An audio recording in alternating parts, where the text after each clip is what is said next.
Meski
Mari kita berdoa. Kami bersyukur Tuhan untuk malam hari ini di mana kami boleh kembali beribadah bersama-sama. Terima kasih. Engkau yang menilik hati kami, Engkau yang menilik keberadaan kami malam hari ini. Yes. Biarlah kami belajar Haleluya. untuk terus mempercayakan hidup kami kepada Tuhan dan boleh memperkatakan firman Tuhan dalam kehidupan kami, sehingga kami terus boleh kuat di dalam kehidupan yang boleh kami jalani hari lepas hari dengan segala pergumulan dan tantangan yang ada. Tapi kami terus melihat bahwa pertolongan Tuhan ada bersama-sama kami. Makasih Tuhan, bila malam hari ini kami juga boleh buka hati kami boleh mendengarkan firman Tuhan. Bila kami boleh mendengarkannya dan boleh menerimanya dengan baik. Berfirmanlah bagi kami dan hamba kami siap mendengarkannya. Dalam nama Tuhan Yesus kami berdoa. Amin. Ya, selamat sore banyak ibu-ibunya. Ibu-ibu ya. Jadi bersyukur ya ibu-ibu ya, ibu-ibu lagi. Semua Bapak Ibu saudara yang kekasih, kita bersyukur kalau hari ini namanya itu KTM ya, kebaktian tengah minggu. Dan saya akan menyampaikan di dalam firman Tuhan, yaitu di dalam surat Yakobus ya. Bapak Ibu yang kekasih, kita membacanya di dalam Yakobus pasal yang ketiga.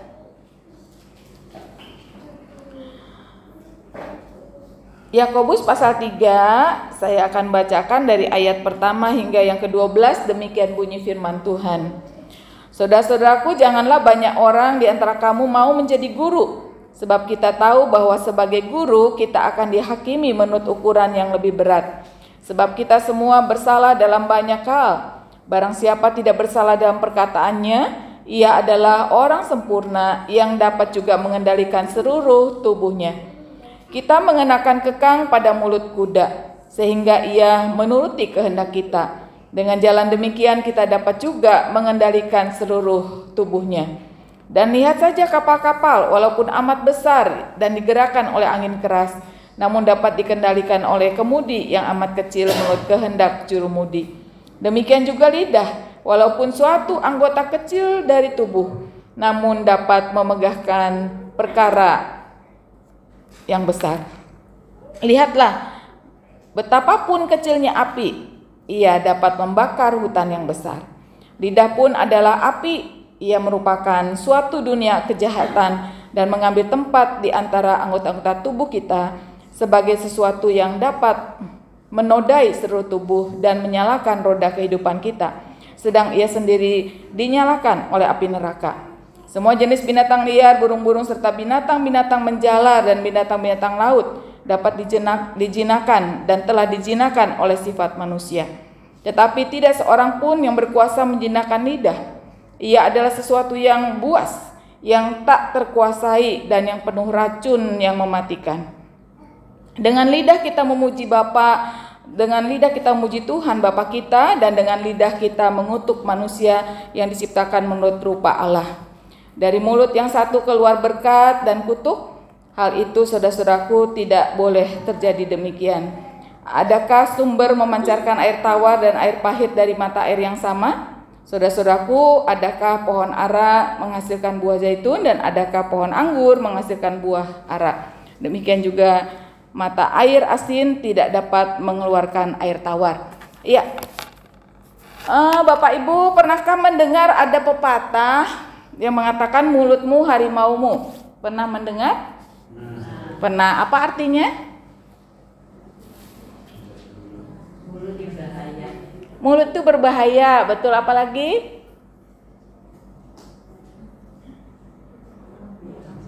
Ya? Kenapa? Mulut itu? Makan ya. Iya. Betul ya, jadi mulut kita ini berbahaya. Kenapa? Karena mulutmu harimaumu itu perkataan seseorang itu bisa membawa masalah atau bahaya bagi diri sendiri ya. Jadi harus hati-hati dengan perkataan kita. Pemazmur Daud mengatakan di dalam Mazmur 141 ayat 3, awasilah mulutku ya Tuhan dan berjagalah di pintu bibirku. Bapak Ibu yang kekasih, lidah ini ada pujiannya ya, Bob Tutupoli. Dia nyanyikan memang lidah tak bertulang, katanya gitu ya. Lidah nggak bertulang. Ada Bapak Ibu yang lidahnya bertulang? Nggak ada tulangnya. Sehingga dengan lidah yang kecil ini, kadang-kadang kita nggak bisa menguasainya ya. Tetapi doa daripada Daud itu mengingatkan kita, awasi mulutku ya Tuhan, berjagalah di pintu bibirku. Supaya apa? Kita boleh merenung aja sepanjang hari ini, Bapak Ibu, perkataan kita banyak yang jadi berkat atau banyak yang jadi musibah ataupun istilahnya menyinggung perasaan orang kayak gitu ya. Banyak yang mana gitu ya. Itu satu doa yang luar biasa. Dan juga di dalam Pengkhotbah 10:12 berkata bahwa perkataan mulut orang berhikmat menarik, tetapi bibir orang bodoh menelan orang itu sendiri ya. Jadi misalnya kita sering kali ya, tadi kesaksian daripada Ibu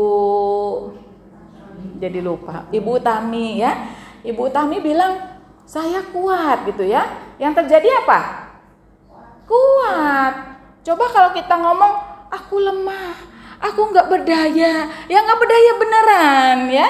Jadi ketika kita ada masalah, Bapak Ibu jangan ngomong aku nggak berdaya, nggak mampu, mati aku, ya mati beneran ya. Jadi perkatakan yang positif ya. Jadi bibir orang bodoh menelan orang itu sendiri. Jadi kita harus berkata aku bisa, aku kuat, aku mampu karena ada siapa? Ada Tuhan. Diri kita memang nggak mampu Bapak Ibu. Tetapi bukankah kita punya Tuhan yang hidup? Tadi lagu pujian tadi ya, aku punya Tuhan yang besar. Saya juga suka dengan lagu ini. Kalau saya ngadain persekutuan lewat Zoom atau video call untuk keluarga di Bandung, saya nyanyi lagu itu, saya ajak keluarga nyanyi lagu ini. Kita punya Tuhan yang besar. Dalam perkara apapun, itu yang membuat kita kuat karena Tuhan ada bersama kita ya. Jadi Rasul Paulus sendiri kan berkata, segala perkara dapat kutanggung di dalam Dia yang memberi kekuatan kepadaku ya. Filipi 4 ayat 13. Nah, itu diperkatakan Bapak Ibu. Kalau kita cuma ngomongnya yang negatif terus ya, yang terjadi yang negatif. Perkatakan ya positif, perkatakan firman Tuhan. Nah, itu yang menguatkan kita gitu ya Ibu, Bapak Ibu. Nah, kemudian kalau kita juga melihat bahwa tidak jarang kita dengan lidah kita ini menjelekkan orang, menipu orang, mengeluarkan kata-kata kotor, mengucapkan sumpah serapah, mengucapkan fitnah, menghina, caci maki begitu ya. Jadi kalau kita banyak mendengar berita-berita hari-hari ya, bagaimana ada orang yang akhirnya disidang karena apa? Iya, karena lidah, bicaranya seenaknya begitu ya. Ada artis tertentu yang kalau ngomong ya pedes gitu. Ya, bolak-balik harus ikut sidang dan lain sebagainya. Jadi betapa kita melihat karena kata-kata itu kita harus menanggung akibatnya begitu ya. Jadi saya juga mendengar tadi sore ya, ada seorang yang dibunuh kemudian dimakamkan dicor gitu ya. Itu karena perkara kecil gitu ya. Jadi karyawan ini minta minta bayaran 900.000, tapi tiba-tiba katanya majikan itu malah marah dan maki-maki. Dia jengkel, akhirnya apa? Ya itu dibunuh aja ya. Udah tua, umur 69 begitu ya. Jadi yang membunuh ini masih muda, 35 tahun. Jadi itulah yang terjadi ya. Kalau kata-kata itu sudah melukai seseorang, itu yang terjadi. Ya, jadi biarlah kata-kata kita ini bukan menjadi sesuatu yang merugikan orang lain, juga merugikan diri sendiri ya.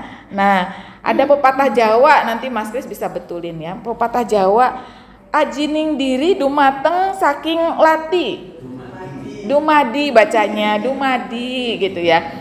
Ajining diri dumadi saking ladi ya. Lati itu lidah ya. Ya, jadi pepatah Jawa ini mengandung arti apa?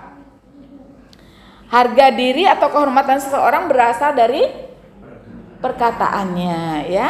Jadi kalau misalnya orang-orang yang senengnya ngerasani orang, ngeluarin kata-kata yang nggak nyenengke, kan apa? Orang-orang jadi berkata, ojo kok sama itu, omongannya loh, ya, nggak ada harga diri kan akhirnya, ya.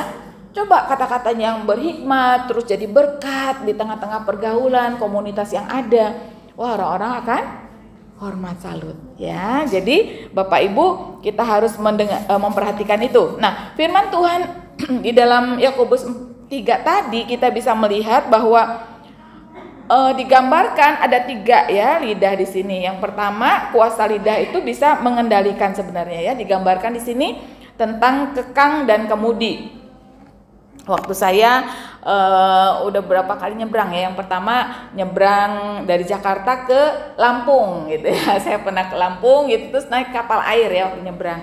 Nah, terus juga dari Banyuwangi ke Bali begitu, ya. Nyebrang juga naik kapal air feri. Saya nginceng gitu, ya, pengen tahu kan dalamnya itu kayak apa. Saya nginceng, itunya kecil, apanya? Kemudinya kecil. Pikir saya gede gitu, ya, gede kayak bis, ya, bis kan gede. Kemudinya kecil Bapak Ibu. Nah, saya bisa mikir, ya, kemudi yang kecil itu bisa mengendalikan kapal yang besar, ya kan? Sampai bis bisa masuk, mobil bisa masuk begitu, ya. Berapa banyak itu? Nah, padahal kemudinya kecil. Nah, itu dia. Kemudian juga kalau kita melihat kekang pada mulut kuda, kudanya gede, kekangnya cuma di mulutnya aja. Gede atau besar? Sama badannya nggak sebanding, ya. Kecil kekangnya, tapi bisa menguasai si kuda. Jadi kalau misalnya ditarik begitu, kuda ngerti, oh ini nggak boleh, harus belok, harus apa, ngerti, ya, dengan cara diapain, diapa gitu, ya, ngerti. Nah, jadi Bapak Ibu yang kasih, kita bisa melihat hal yang nampaknya kecil itu ternyata bisa melakukan perkara yang besar. Ya, lidah ini kecil, tapi bisa melakukan atau mengakibatkan perkara yang besar, gitu, ya. Jadi kalau kita juga bisa melihat dengan perkataan kita bisa mengarahkan seseorang, kita bisa mempengaruhi seseorang, dengan kata-kata kita juga kita bisa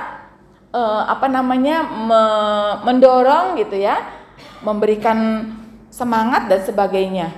Jadi itulah kita bisa melihat lidah yang kecil ini, kita bisa melihat menghasilkan sesuatu yang sebenarnya bermanfaat, Bapak Ibu, ya. Jadi dengan lidah yang kecil ini biarlah kita bisa mempengaruhi, memberi semangat, memberikan dorongan kepada orang lain. Jadi meskipun lidah ini kecil tetapi bisa melakukan perkara yang besar. Yang kedua, Bapak Ibu, ya, kuasa daripada lidah ini digambarkan menghancurkan, bisa menghancurkan, ya. Gambarannya di sana ada api dan binatang berbisa. Bapak Ibu ingat nggak kejadian di Bromo, Gunung Bromo, ya? Itu karena apa? Apa sih namanya itu? Flore apa? Ya pokoknya itu, ya, untuk apa, ya, hiasan atau apa, kelihatannya kalau foto itu jadi kayak ya. Itu kan percikan apinya kena rumput yang mungkin agak kering, ya, akhirnya kebakarannya kayak gitu, ya. Gunung Bromo yang indah jadi hitam karena api.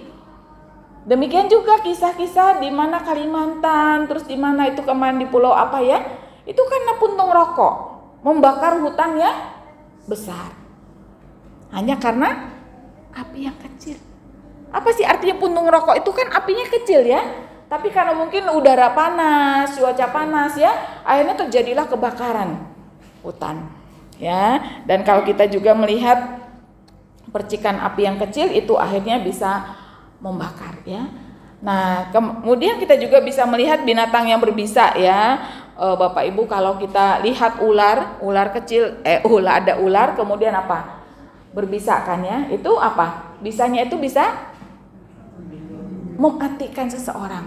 Nah, kita harus berhati-hati dengan lidah kita. Karena dengan lidah kita bisa mematikan seseorang, bisa membuat orang itu sakit hati begitu. Ya, hati-hati dengan perkataan kita. Sebenarnya api itu bermanfaat ya. Bapak Ibu, kalau digunakan dengan tepat, api itu bermanfaat. Bisa untuk kalau kita memasak perlu api kan ya. Gunanya apa lagi api? Iya, untuk penerangan, betul ya. Untuk menghangatkan tubuh gitu ya. Kalau kita sedang camping gitu ya, di perkemahan, kedinginan, terus kita buat api gitu ya. Nah, sebenarnya itu bermanfaat. Tetapi kalau misalnya api itu saat-saat bisa juga api itu menjadi tidak membuat kita berbahaya gitu ya, tidak memberikan keuntungan, tetapi memberikan kita musibah atau sesuatu yang merusak. Lidah kita juga demikian Bapak Ibu. Bisa mendatangkan hal yang baik, bisa mendatangkan hal yang tidak baik. Kalau kita melihat juga binatang yang berbisa ini berbahaya. Bagaikan lidah kita juga bisa menyemburkan racun begitu ya. Bisa membunuh seseorang, bisa merusak masa depan seseorang begitu. Kalau misalnya kita katakan anak kita bodoh kamu, apalagi katanya gitu ya, kasar kepada anak kita bisa berpikir, oh aku ini bodoh gitu ya. Tertanam itu di pikiran anak kita dan akhirnya beneran nggak naik gitu ya. Andaikan naik pun nilai ini ngepres. Karena apa? Perkataan kita itu mematikan gitu ya. Jadi kita harus mengeluarkan kata-kata yang kamu pintar, kamu bisa gitu ya. Kita katakan ke anak kita, katakan ke orang-orang sekitar gitu ya. Jangan sampai perkataan yang tidak jadi berkat ya. Nah, yang ketiga digambarkan di sana bahwa lidah ini digambarkan sebagai sesuatu yang menyenangkan ya. Digambarkan dengan mata air dan pohon ya. Di sana dikatakan mata air. Bapak Ibu, kalau kita tahu kalau mata air itu mengeluarkan sesuatu yang pahit, sumbernya pahit, airnya pasti pahit.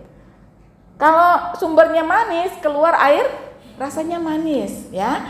Demikian juga dengan pohon dikatakan, adakah pohon anggur ngeluarinnya buah apel misalnya. Buah pisang ngeluarinnya buah jeruk, nggak mungkin. Jadi dengan kata lain kita bisa melihat Bapak Ibu yang kekasih, ketika kita melihat ada air, ada pohon, semuanya kan bermanfaat ya. Demikian juga dengan lidah kita, sebenarnya itu harus mendatangkan manfaat. Oleh sebab itu firman Tuhan dikatakan di sana, saudara-saudaraku, dengan lidah kita bisa memuji Tuhan Bapa kita, dan dengan lidah kita bisa mengutuk manusia yang diciptakan menurut rupa Allah. Jadi dengan lidah kita ya, biarlah lidah kita dipakai untuk memuji Tuhan ya, seperti tadi kesaksian Ibu Utami ya.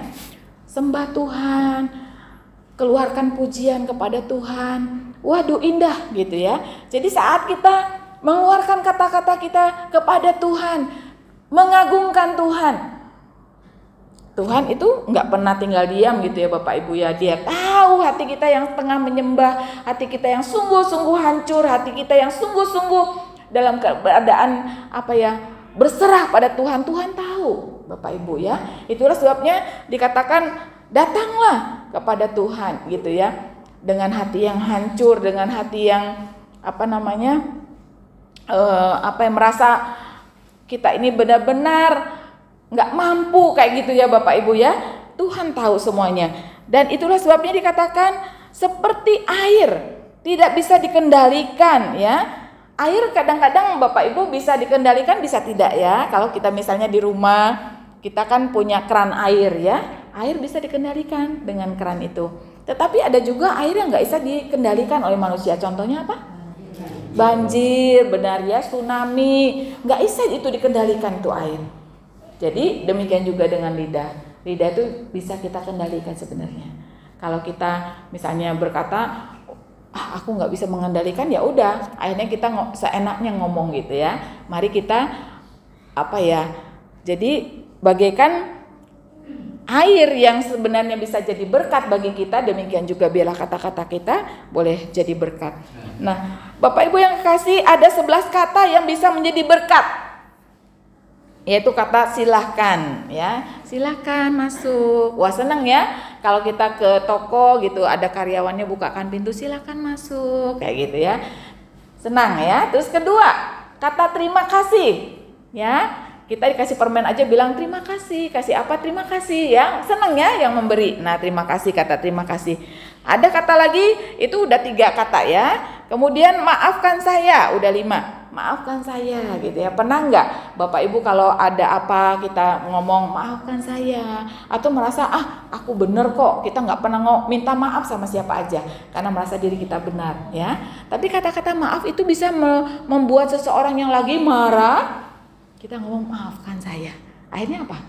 Amarahnya jadi reda gitu ya. Dalam pertemuan, dalam apa aja gitu ya. Dan kemudian ada kata yang ini 3 kata, saya mengasihi kamu. Nah kalau kita semua terima omongan dari seseorang, saya mengasihi kamu, rasanya apa?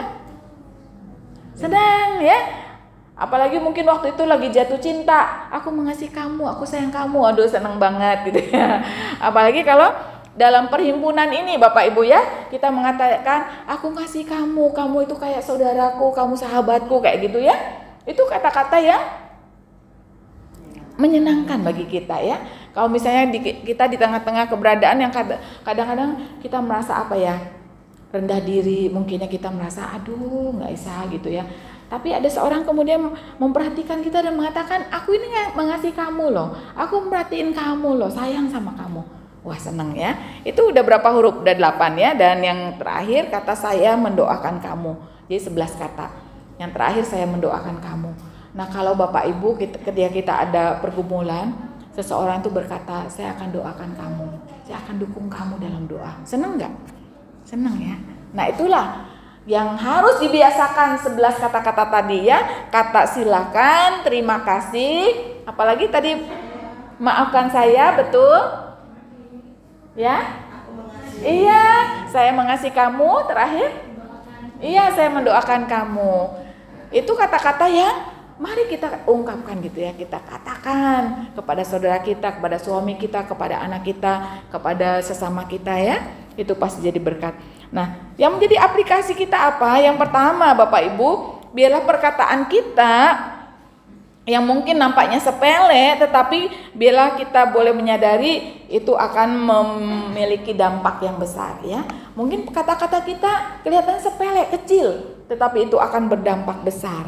Itulah sebabnya yang perlu kita renungkan, apakah kata-kata kita ini membangun atau menghancurkan ya.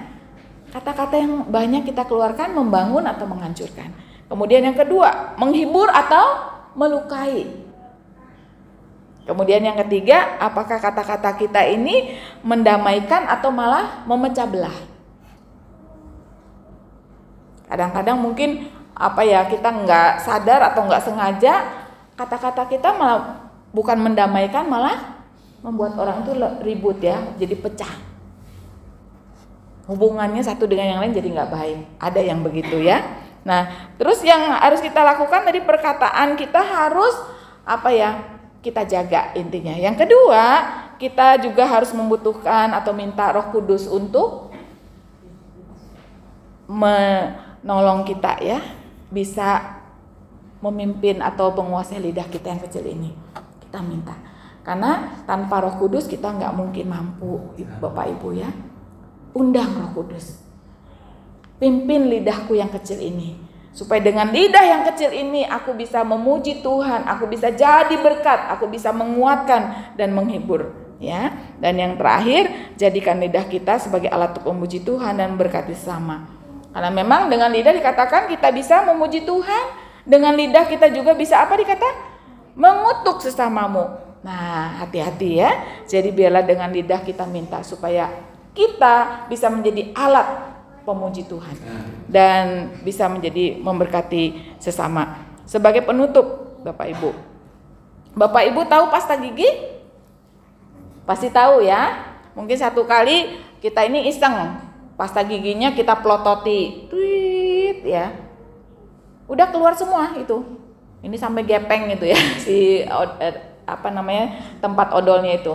Kemudian kita berpikir, loh, kok ngapain dipelototi begitu ya? Kita mau masukin lagi itu odolnya ke tempatnya. Kira-kira bisa nggak Ibu? Nggak bisa ya? Caranya dengan apa? Lubangnya kecil, nggak bisa ya? Demikian juga kata-kata kita Bapak Ibu. Kata-kata yang sudah kita keluarkan tuh nggak bisa kita tarik lagi. Sehingga kita harus perhatikan ya. Ada dalam firman Tuhan bahwa setiap kata-kata yang keluar dari mulut kita harus kita pertanggungjawabkan. Itu yang harus membuat kita ini berhati-hati dalam menggunakan kata-kata kita, lidah kita, mulut kita. Sehingga biarlah kita doa seperti pemazmur Daud berkata, awasilah mulutku dan berjagalah di pintu bibirku. Biar hal ini boleh menguatkan dan menjadi berkat bagi kita Bapak Ibu, supaya kita lebih berhati-hati di dalam kita mengeluarkan kata-kata kita ya. Seberapa banyak setiap hari kita mengeluarkan kata-kata, kita udah gak bisa ngitung. Tetapi biarlah perkataan kita boleh menjadi berkat dan memuliakan nama Tuhan. Amin untuk firman Tuhan. Terima kasih Tuhan, haleluya. Bapak Ibu, mungkin di tengah-tengah setiap pergumulan kita juga, mari kita menyerahkannya ke dalam tangan Tuhan. Kita katakan kepada Tuhan bahwa aku kuat karena Tuhan memberikan kekuatan padaku. Aku jalani hidup ini tidak sendirian, tetapi aku bersama Tuhan. Terus perkatakan apa yang bisa kita katakan, sesuatu yang positif. Firman Tuhan kita keluarkan dan itu boleh menguatkan kita. Dan sungguh kita boleh menjalani hidup ini bersama-sama dengan Tuhan, bersama-sama dengan firman Tuhan yang meneguhkan setiap langkah kita. Haleluya. Terima kasih.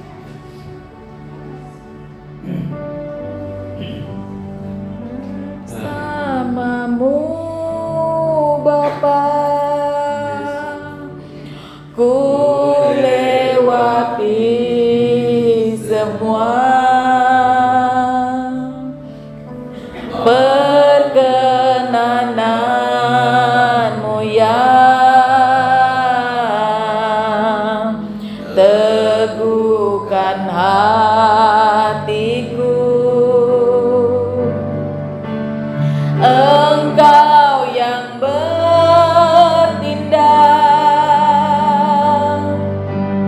memberi pertolongan, anugerah-Mu besar melimpah bagiku. Mari kita bangkit bersama-sama, katakan bersamamu Bapa. Bersamamu Bapa, ku lewati semua perkenananmu yang teguhkan hatiku. Engkau yang bertindak,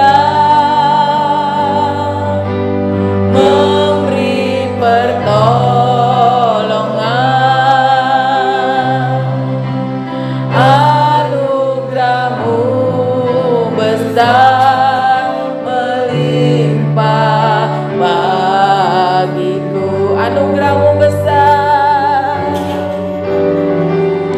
anugerah-Mu besar melimpah bagiku. Anugerah-Mu, anugerah-Mu besar melimpah bagiku.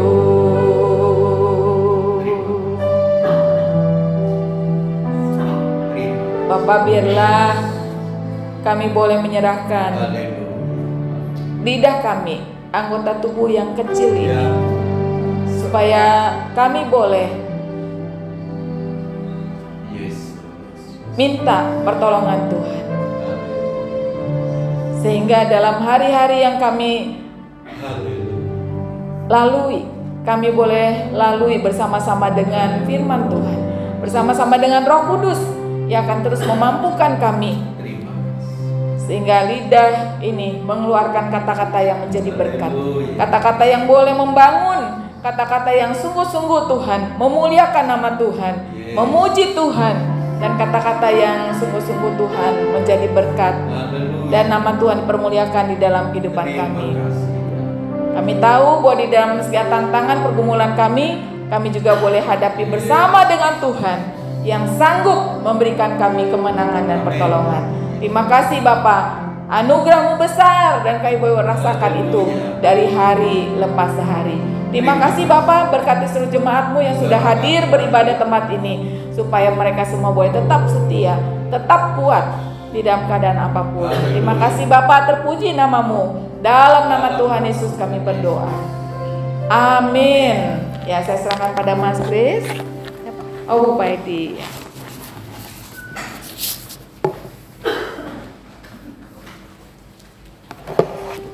Tuhan, kita boleh diingatkan lewat firman-Nya saat malam hari ini.